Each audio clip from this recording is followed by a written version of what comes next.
The title of this podcast is When Something Bothers You, it's not teaching you about the outside world primarily, it's teaching you about the inside. This has reigned true for me, especially over the last, well, it's always been true, but my awareness of it has been really heightened over the last 7 years since I started doing the practice.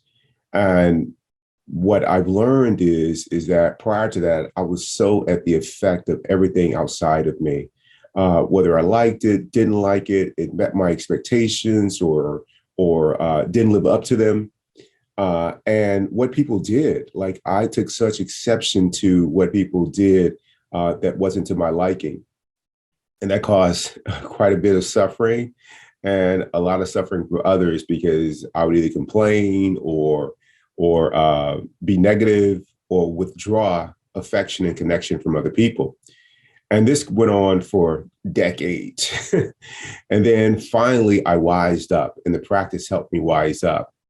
And then I got to the place where I wanted to be not at the effect of things outside of my control. And that has had a profound change in how I experience life. That in the middle of what seems to be challenges and chaos, more and more as I do the practice, I'm able to stay peaceful in the face of that. And more importantly than the event or what's going on around me is just being aware of what my mind is saying about the event is even more important. Because before I was so identified with my thoughts about the events. And right now in our country, there's so much going on right now. And I made a commitment many years ago that I was going to be unconditional in my love for others, that I was not going to close my heart when something happened that wasn't to my liking or that I thought I was flat out wrong.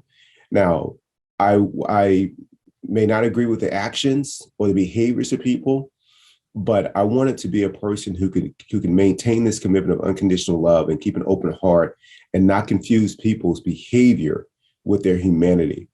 And there are several opportunities, unfortunately, to kind of test that, to see if you are really, or see if I am really committed to that path.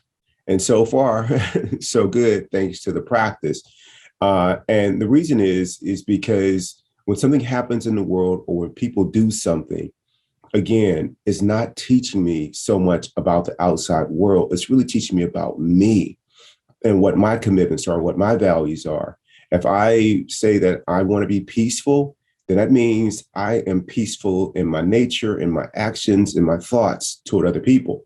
And if something happens to where I need to defend myself, then I will, but I will not be aggressive in my language or my behavior toward other people. I'm just going to be loving and kind. And I found that when I do that, it brings me a lot more peace. And I'm able to act. I'm able to act in an intelligent way, in a peaceful way toward what I might think is important. And so I'm hoping to bring that to the table as we go through some pretty challenging times in our country, in the US right now, is that, in this moment, can I still see my colleagues, my family members, my friends, strangers? Can I still see the humanity in them in these times, regardless of what the behavior is? That's what this moment is also offering. It's offering me to tap into, am I going to learn about the outside world and nothing about myself? Am I going to, how can I benefit by this internally? How can I benefit by this in terms of my personal growth?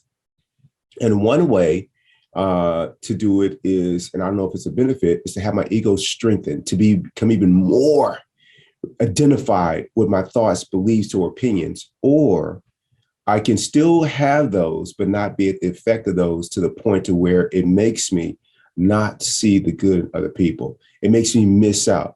Because if I am so identified with the narrative that's going on right now, and I can care about it, but be so identified with it, that I can be somewhere that I'm surrounded by family and friends and loved ones, or I'm in the workplace giving myself to a project or my talents to a project, or on vacation, that I can't even enjoy the vacation because every other word out of my mouth is being preoccupied by this thing or this event that's not happening in this moment. Now, I can still be loving and kind. It doesn't have to be either or, and still give my energy when it's called upon to work with whatever the situation is to make things better, hopefully for all of us. I mean, so that's how I'm choosing to leverage my energy and my life is in the service of being loving, kind, and peaceful as we make a more inclusive, equitable world. And so the question is what is this moment teaching you? Is it teaching you about the outside world? And in most cases, it probably strengthening your identification with your thoughts about the outside world. Or is it teaching you about you, what's on the inside?